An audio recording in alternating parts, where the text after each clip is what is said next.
예, 방금 읽은 이 말씀, 구약의 오바댜 1절부터 4절까지의 말씀과 신약의 사도행전 11장 25절과 26절 두 구절 말씀을 본문으로 당신의 이름은 무엇입니까? 이런 제목으로 하나님 말씀을 함께 나누도록 하겠습니다. 당신의 이름은 무엇입니까? What is your name? 굉장히 심플한 그런 영어 제목을 붙일 수 있는 그런 문구인데 본문 가지고 이런 내용으로 함께 하나님 말씀을 나누도록 하겠습니다. 제가 20대 초반에 이제 교회 제자훈련을 하게 됐어요. 귀한 목사님 만나서 제자훈련을 했는데 그분 생신이어가지고 연락을 드리고 또 교제를 나눴는데 그분이 그러더라고요. 김 목사 나 은퇴해 이러시더라고요. 그분이 저하고 동갑이거든요. 띠동갑. 이제 그분도 이제 65세가 되어서 이제 은퇴를 하신다고 하시면서 은퇴의 여러 가지 계획들을 말씀하시더라고요. 근데 저는 그분에게 붙들린 바 되어서 하나님께서 그분을 통해 저를 붙드신 거겠죠. 저에게 참 많은 인사이트를 주시고 많은 도전을 주신 분입니다. 근데 지금도 잊혀지지가 않는 게 그분이 저에게 처음 훈련을 하면서 던지신 질문이 이거였어요. 당신은 제자입니까? 또 하나의 질문은 당신은 그리스도인입니까? 여러분 어떻습니까? 여러분은 제자이십니까? 여러분은 그리스도인이세요? 우린 지금 주일에 이곳 예배당에 나와서 하나님을 예배하고 있습니다. 그런데 교회에 나와서 주일날 예배하는 대다수의 사람들에게 당신은 그리스도인입니까? 라고 물어보면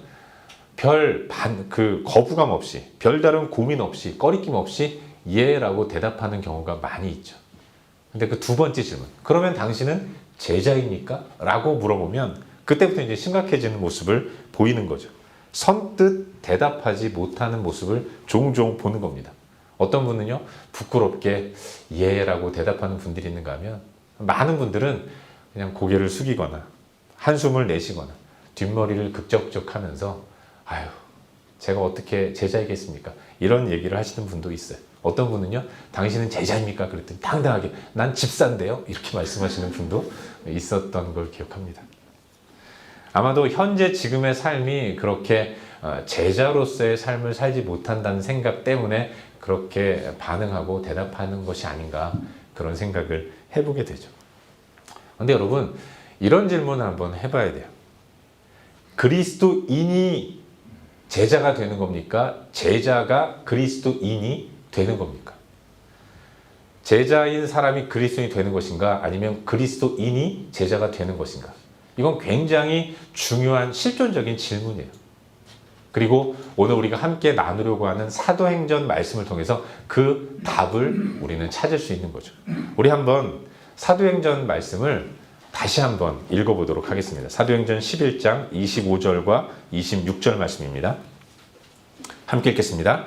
바나바가 사울을 찾으러 다소에 가서 만남에 안디옥에 데리고 와서 둘이 교회에 1년간 모여있어 큰 무리를 가르쳤고 제자들이 안디옥에서 비로소 그리스도인이라 일컬음을 받게 되었더라. 아멘. 제자들이 안디옥에서 비로소 그리스도인이라 일컬음을 받았다. 여러분 어떻습니까? 제자가 그리스도인이 되는 겁니까? 그리스도인이 제자가 되는 겁니까? 제자가 그리스도인이 되는 거예요. 여러분 묻겠습니다. 여러분은 제자입니까? 여러분은 그리스도인이세요? 여러분 우리가 쉽게 사용하는 이 말, 주일날 교회 출석하는 사람의 대명사로 부르는 그리스도인이라는 말, 사실은 이게 굉장한 의미와 깊이를 갖고 있는 무게감이 엄청난 그런 단어입니다. 우린 그저 주일날 다른 데 안 가고 주일날 낚시 안 가고 교회 오는 사람, 주일날 골프 안 치고 교회 오는 사람, 이런 사람들을 가리켜서 그리스도인이라고 부르지만 사실 이 용어는 두고두고 깊이 한번 묵상하고 생각하고 그리고 일평생 이 질문 앞에 나는 그리스도인인가 이런 질문을 계속해서 되뇌이면서 살아가야 할 그런 문구라는 것입니다. 나는 그리스도인인가? 그리고 어떤 의미에서 이 그리스도인이라는 단어는 나의 신앙생활에 아주 중요한 목표가 되어야 하는 겁니다.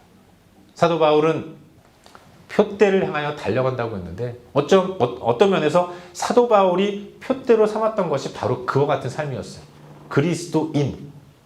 이걸 향해서 사도 바울은 달려가는 인생을 살았다는 것을 우리는 기억해야 하는 것입니다. 우리 또한 그의 믿음의 후배로서 이 땅을 그리스도인으로서 그리스도인이 되는 그런 삶의 모습을 나타내려고 부단히 믿음의 경주를 해 나가야 한다는 거죠. 여러분, 누구누구의 사람이다라는 말은 굉장한 의미를 담고 있는 말입니다. 적어도 그건 그 사람과 생사를 같이 하는 운명 공동체라는 것을 의미하는 거예요. 나를 통해서 그 사람이 보여야 하는 것입니다. 나를 보는 사람들이 내가 그 사람을 모르지만 너를 보니까 그 사람이 어떤 분인지 알겠다. 이런 고백이 나와야 하는 것입니다. 내가 그 사람처럼 살아야 한다는 것을 의미하는 거예요. 리틀 아무개, 주니어 아무개. 이런 모습이 진정한 누구누구의 사람이라는 거죠.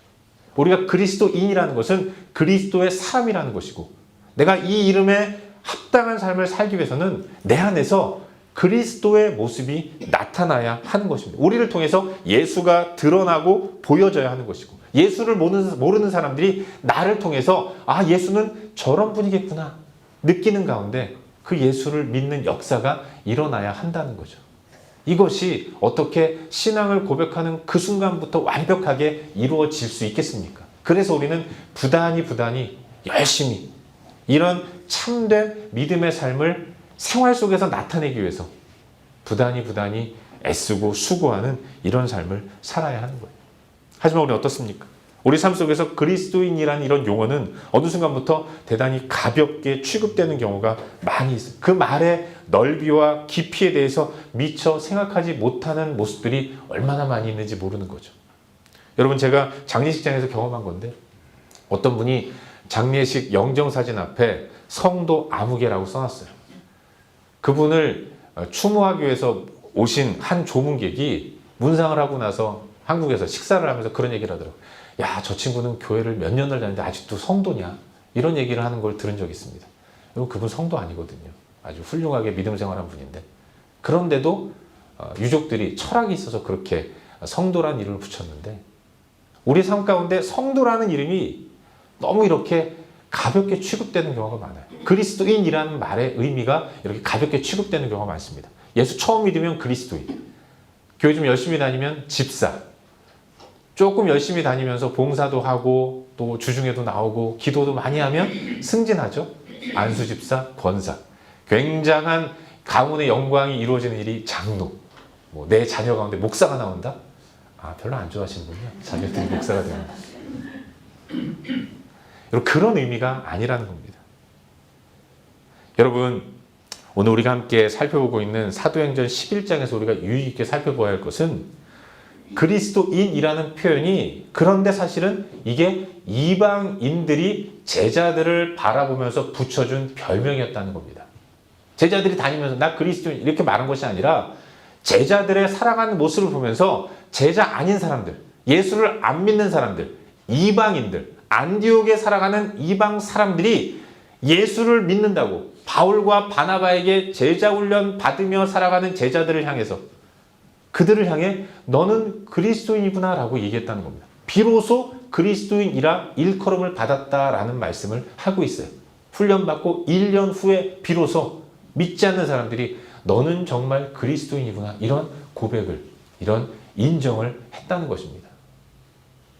여러분, 본문을 보시면 바울과 바나바가 만납니다.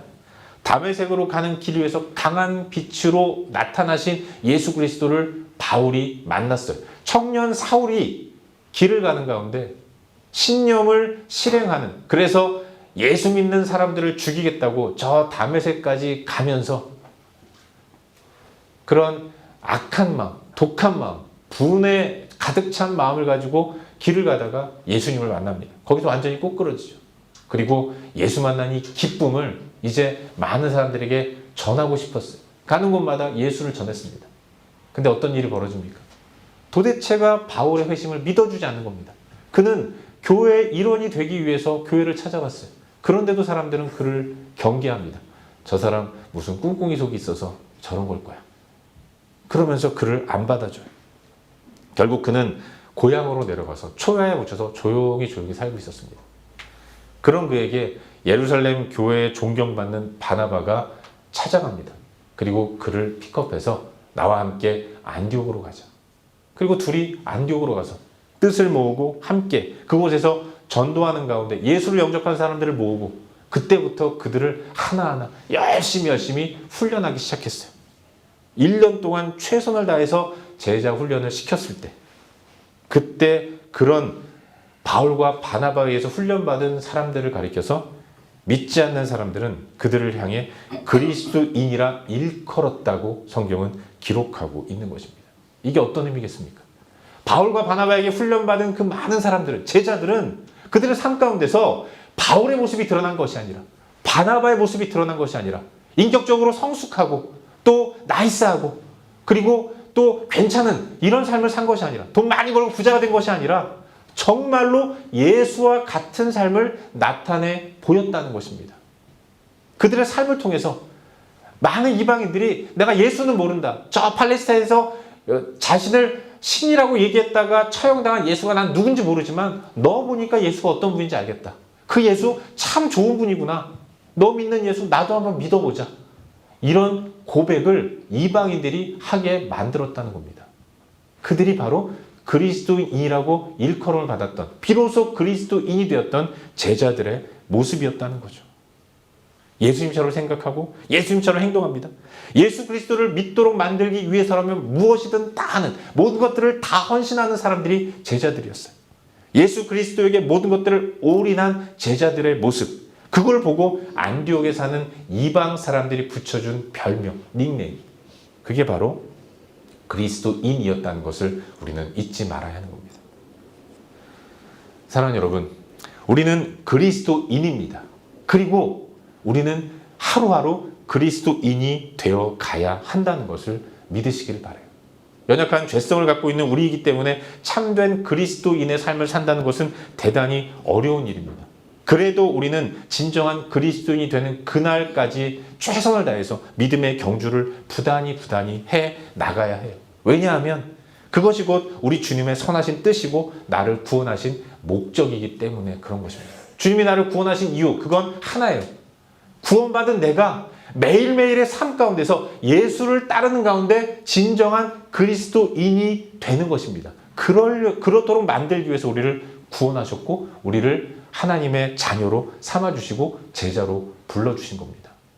나를 통해서 그리스도가 나타나고 그걸 통해서 많은 사람들이 주 앞으로 돌아오는 역사가 일어나야 하기 때문에 먼저 믿은 나를 통해서 예수가 드러나고 하나님 당신의 택하신 백성들이 나를 통해서 주 앞으로 돌아오는 역사를 만들기 위해서 하나님은 당신의 아들을 이 땅에 보내셨고 그 아들은 십자가 못 박혀 돌아가셨고 전능하신 성령 하나님이 그럼에도 불구하고 우리 비유 맞춰가면서 우리를 얼르고 달래면서 우리를 이끌어 가고 계신다는 것입니다. 성부, 성자, 성령 하나님의 이 위대한 역사가 그리스도인이 되어가는 우리 가운데 있다는 사실을 기억하는 가운데 그 하나님을 의지함으로 매일매일 어찌하든지 진정한 그리스도인이 되어야 한다는 목표를 향해 날마다 걸어가야 한다는 사실을 믿으시기를 바라요. 하나님에 의해 거룩하게 부름받아 이 자리에 예배하는 우린 모두가 다 진정한 그리스도인이 되어야 합니다. 그리스도인이라는 것이 바로 우리의 이름이 되어야 한다는 것.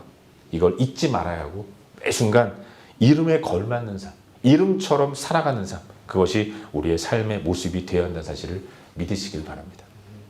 함께 나누고 있는 이 구약의 오바댜서는 바로 그런 자기 이름에 걸맞는 삶을 살았던 한 인물을 우리에게 보여줍니다. 그가 바로 오바댜라는 선지자였어요. 여러분, 오바댜는 짧은 성경입니다. 구약 가운데 가장 짧은 성경이고 히브리어 292개밖에는 안 되는 단어로 이루어진 그런 짧은 분량의 책인데 이건 오바댜라는 선지자가 하나님의 뜻을 받들어서 선포한 메시지가 기록되어 있는 책이에요. 그런데 여러분, 오바댜는 그 이름의 뜻이 여호와의 종이라는 의미입니다. 오바댜라는 이름 안에는 종이라는 의미가 들어있는 거예요. 종, 딸랑딸랑 벨이 아니라 서번트, 섬기는. 여러분, 종은 주인을 섬기는 사람 아닙니까? 자기가 하고 싶은 일 하는 사람이 종이 아니라 주인이 하기를 원하는 일을 하는 사람이 종인 거예요.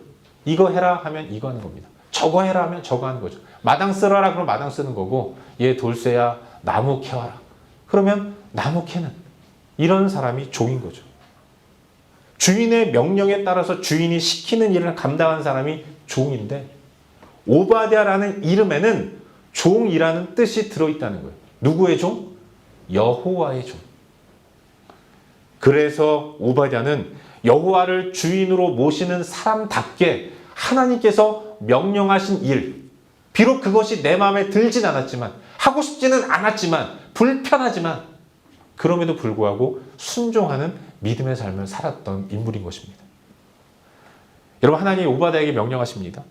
그가 따르고 순종해야 할 자기의 주인이신 여호와 하나님께서 명령하신 것은 에돔 족속을 향한 하나님 당신의 뜻을 선포하라는 것이었어요. 자기 백성, 동족인 이스라엘을 향한 하나님의 뜻과 메시지를 선포하는 것이 아니라 늘 대립하고 늘 반목하고 늘 자기 동족을 잡아먹으려고 하는 악한 원수 같은 에돔을 향한 하나님의 뜻을 선포하는 것이었습니다. 선포하려면 어떻게 해야 되겠어요? 가야 하는 겁니다. 가면 죽을지도 몰라요. 그럼에도 불구하고 그는 하나님이 명령하신 것이기 때문에 악한 원수들이 있는, 자기를 잡아 죽일지도 모르는 그런 자들 앞에 서야 했던 것이고, 그들 앞에서 담대하게 하나님 말씀을 선포하는 사명을 감당했던 것입니다. 왜요? 그가 종이었기 때문에, 그의 이름이 오바댜였기 때문에 그런 것입니다. 그는 이름에 걸맞는 그런 삶을 산 사람이었습니다. 하나님은 오바댜에게 사명을 주셨어요. 오바댜의 주인인 여호와 하나님은 당신의 종인 오바댜에게 너는 네 이름에 걸맞는 삶을 살아라. 네가 이제부터 해야 할 나의 명령은 에돔족 속에게 나아가서 나의 하나님됨을 선포해라.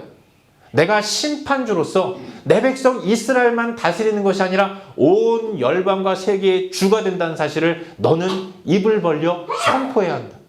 선포하는 가운데 때로는 위험이 찾아올지라도, 그가 너를 잡아 죽이려고 한다고 할지라도 담대하게 내 명령을 선포하는 사명을 감당해야 한다.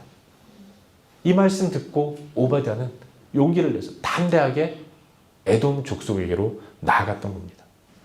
그리고 그는 자기 이름에 걸맞는 삶을 살았어요. 여러분, 오바댜의 그 시간적 배경을 알 수 있는 것이 예레미야 49장입니다. 오바댜는 예레미야 선지자가 활동하던 시대의 인물이었어요. 그때는 나라는 바벨론에 의해 무참히 무너지는 시대였던 겁니다. 그런 급박한 상황 가운데서 한가롭게 이방 나라에게 가서 그 나라를 향한 뜻을 전파할 만큼 그렇게 여유 있는 그런 시간들이 아니었던 겁니다. 오바댜는 이 명령을 받았을 때 불편했을지도 몰라요. 한 명이라도 더 만나서 이 사람 저 사람 붙들고 우리 회개해야 돼, 우리 돌이켜야 돼, 안 그러면 우리 망해. 더 많은 사람들 만나서 복음을 전해요. 여러분, 그때 뭐 미디어가 있었겠습니까? 그저 그냥 맨투맨으로 이 사람 저 사람 만나서 하나님의 뜻을 선포해야 하는데, 이런데 빼앗길 시간도 없는 그런 급박한 상황에서, 그런데 하나님은 열방을 향해, 오바댜에게 에돔 족속을 향해 나아가라고 말씀하신 거죠. 그래도 그는 순종했어요. 왜요? 그는 하나님의 종이었기 때문에 그렇습니다. 주인이신 하나님의 뜻을 담대하게 나아가 선포하는, 교만한 에돔을 향한 하나님의 뜻을 선포하는 이런 모습을 보였고, 비록 그 일이 자기 마음에 들지 않는 일이라고 하더라도 그게 주인이신 하나님이 명령하신 일이기 때문에 하나님의 종으로서 그 일을 감당한 모습을 보였던 것입니다. 사랑하는 여러분, 우리도 마찬가지입니다. 이 땅을 살아가는 우리들의 이름은 그리스도인이에요. 우리는 오바댜입니다. 하나님이 저와 여러분을 그리스도인으로, 오바댜라는 이름으로 우리를 불러주셨다는 것입니다. 부모가 자녀의 이름을 지어주듯이, 자녀에 대한 무한한 소망을 가지고 그 이름을 사용하라고 붙여주듯이, 하나님도 구원하신 우리에게 아름다운 이름, 그리스도인이라는 이름, 오바댜라는 이름을 붙여주셨어요. 그렇다면 우리는 어떤 삶을 살아야겠습니까? 이름에 걸맞는 삶을 살아야 하는 거예요. 누군가가 우리에게 너의 이름이 무엇이냐라고 물어보면 우리는 당당하게 나는 예수를 믿고 구원을 받은 그리스도인이다. 나는 하나님의 뜻을 세상 가운데 행하고 나타내고 선포하는 오바댜다.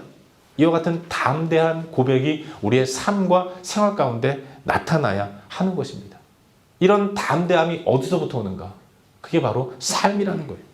우리의 삶이 이름값을 한다면 우린 자신 있게 어디든 나가서 나는 그리스도인이다, 나는 오바냐다라고 선포할 수 있겠지만, 하지만 우리의 삶이 부끄럽다면, 이름값을 포기한다면, 그저 습관을 따라서 의무자고 방어전 치듯이 주일이면 겨우겨우 교회 나오고, 사명이라는 것은 언감생심 꿈도 못 꾸고, 사명은 목회자나 갖는 거지, 사명은 이번에 피택받은 사람들만 갖는 거지, 이런 생각을 하면서 그렇게 살아간다면 우린 늘 누군가 앞에서도 내가 그리스도인이라는 것, 내가 오바댜라는 사실을 숨기며 살아갈 수밖에 없는 거예요. 그런 연약한 모습을 가지고 살아가라고 우리를 구원하신 것이 아닙니다. 하나님은. 우리는 담대하게 이름값 하는 이런 인생을 결단하며 나아가야 하는 거예요. 여러분, 한국의 신학교의 신학생들 가운데 종종 사무엘이라는 이름을 갖고 있는 사람이 있어요. 바울이라는 이름도 많습니다. 그들이 왜 사무엘이라는 이름, 바울이라는 이름을 갖고 있는가? 그게 다 부모가 지어준 거거든요. 신실하신 부모가 내 아들, 하나님 주신 아들 주님께 바칩니다 이러면서 자녀의 의지와 상관없이 이름을 지어준 거예요. 사무엘, 바울, 다니엘. 믿음 좋은 부모 갖고 있는 자녀들은 피곤한 거예요. 근데 여러분, 그 이름 갖고 있는 친구들 가운데 다 그런 건 아니지만 많은 친구들이 신학교 다니면서 방황합니다. 얼굴이 편하지 못해. 왜 그럴까? 이름의 무게감에 눌려서 그런 겁니다. 자기 이름이 너무나도 부담스러워서, 너 이름 뭐니? 나 사무엘이야. 이러면 너 사무엘이야? 너 기도하기를 쉬는 죄를 범하지 마. 너무나도 많은 부담감을 주기 때문에 그게 싫어가지고 자꾸 숨기려고 해요. 억지로 부모의 강권에 의해서 신학교를 왔는데 힘들죠.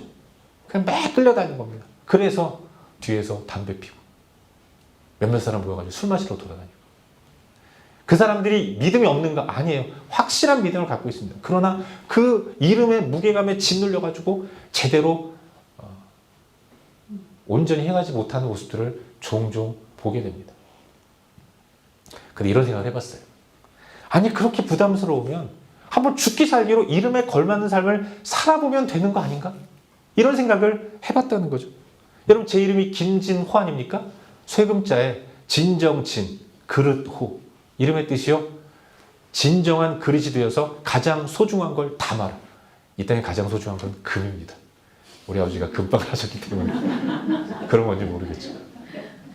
진정한 그릇이 되어서 소중한 걸 담으라는 이 이름. 여러분, 이 이름이 얼마나 무게가 있겠습니까? 제가 이 무게감에 짓눌려가지고 솔직히 아무것도 할 수 없을지도 몰라요. 근데 달리 생각해보면 한번 살아보는 거 아니겠습니까? 우리는 하나님께 허락하신 인생을 이렇게 저렇게 살아가는데 죽으면 천국 가니까 그날까지 한번 이름에 걸맞는 삶을 결단하며 나아가 보는 이런 모습을 가져볼 수도 있다는 것 아니겠어요? 여러분, 우린 분명히 그리스도인이라는 이름을 하나님께 받았습니다. 하지만 이 이름은 우리를 무한 부담스럽게 만들어요. 그래서 아무에게도 나의 이름을 나타내지 않으려고 합니다. 하나님은 나에게 오바댜라는 이름을 붙여주셨는데 이 이름이 너무나도 부담스러워서 사명은 뒤로 하고 애써 잊으면서 마음은 불편하지만 몸이라도 좀 편하자 이러면서 사명을 뒤로 하고 살아가요. 하지만 얼마나 괴롭고 힘듭니까? 그토록 괴롭다면 기왕 주어진 이름에 걸맞는 삶을 결단하며 나아갈 수 있기를 바라요. 다른 사람 다 그렇게 살아가도 나는 그리스도이니까, 내 이름은 오바댜니까 그들과는 다른, 독특하고 그들과는 다른 구별된 삶을 한번 살아보자는 거예요. 죽기 살기로 살아본다면 그 가운데서 얻어지는 만족, 기쁨, 풍성함, 이런 것들을 맛보며 살아가야지 않을까, 그런 생각을 해보게 되는 거죠. 사랑하는 여러분, 어정쩡하면 힘들어요. 하지만 푹 빠지면 참 편합니다. 우리가 자꾸만 두 마음을 가지고 한 발은 세상, 한 발은 하나님 안에 담그고 그렇게 이렇게 저렇게 눈치 보며 사니까 힘든 거지. 그냥 다 헌신하면 그 가운데서 주시는 무한 자유함과 평안함이 있는 것 아니겠습니까? 오늘 하나님 앞에서 예배하는 저와 여러분, 우리 모두가 이름값을 하기를 결단하며 나아갈 수 있기를 주 이름으로 축원합니다.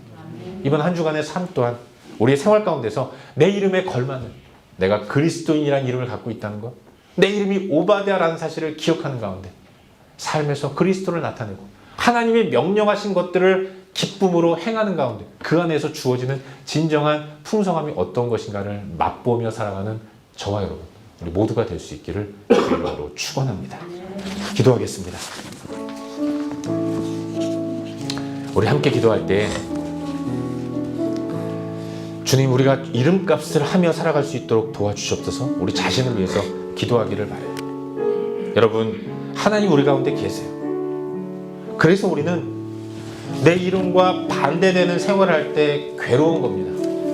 하나님 우리 가운데 끊임없이 우리의 마음을 불편하게 하시는 거예요. 괴롭게 만드시는 겁니다. 왜 그렇게 괴롭겠습니까? 괴롭게 살아가야 합니까?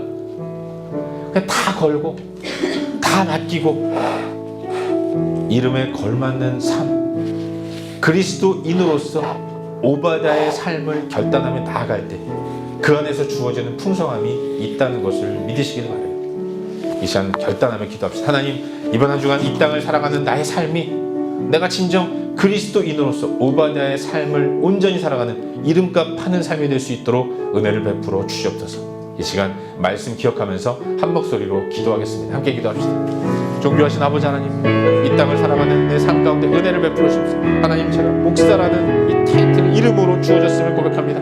아버지 하나님, 이 이름에 부끄럽 아는 삶을 결단하며 믿음으로 살아갈 수 있도록 은혜를 베풀어 주옵소서. 좋으신 하나님을 믿고 신뢰하는 가운데 오직 하나님께만 영광 돌리는 은혜의 삶을 살아갈 수 있도록 주님 인도하여 주시옵소서.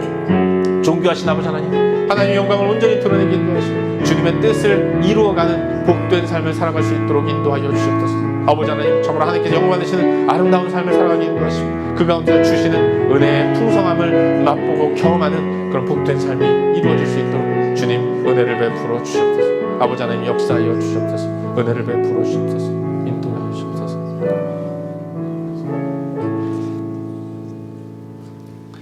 참 좋으신 아버지 하나님, 우리를 그리스도이라는 이름을 붙여주셨음을 인하여 주님을 찬양합니다. 오바댜라는 거룩한 이름을 주셨음을 인하여 주님을 찬양합니다. 비록 부담스럽지만 내 이름이 그와 같음을 고백하면서 이름에 걸맞는 삶을 부단히 살아갈 수 있도록 역사하여 주시옵소서.